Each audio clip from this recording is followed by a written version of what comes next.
Hi there, I'm Bob Springer. Flew twice on the Space Shuttle, STS-29, STS-38. One flight in 1989, one flight in 1990. I'm going to talk just a little bit about sleeping and back issues. Variety of options for you when you sleep. You could tether yourself into a sleep restraint. You could wedge yourself into a sleep, or as I prefer to do after trying a couple of different options, I just like to free float to sleep. I took it because during my sleep period, it was the one time where you had a chance to be a little bit alone. And in my case, what I wanted to do was look out the window and just observe Earth from 200 miles up.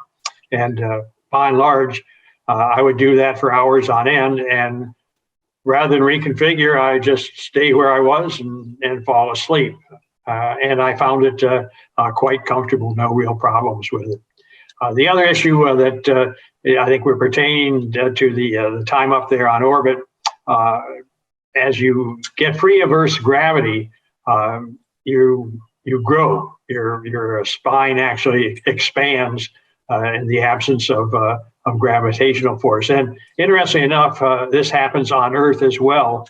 I've even recommended this as something that young students can do as kind of an interesting little experiment. But even here on Earth, if you measure the difference between when you first go to bed at night and then first get up in the morning, and I've had students who have said that they have experienced, like maybe a quarter of an inch or so change in height from morning to evening. So that the phenomena is not unknown. The problem with it is when you stretch those big muscles in your back, it causes an absolutely monumental backache. And there's really not much you can do about it. You have to be careful about stretching because now that you're permanently in that extended state, there's more room between your discs. And although I didn't have it happen, there is the likelihood that you could cause some injury if you because of that increased separation of the disc in your back.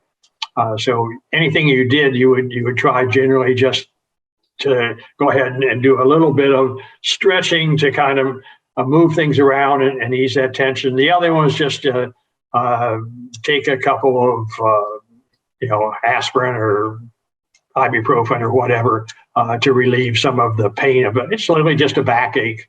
And that tended to go away after the first 24 hours. So it was not a continuing issue, and which is good news. That would have made life up there very difficult if you had that to deal with every single day.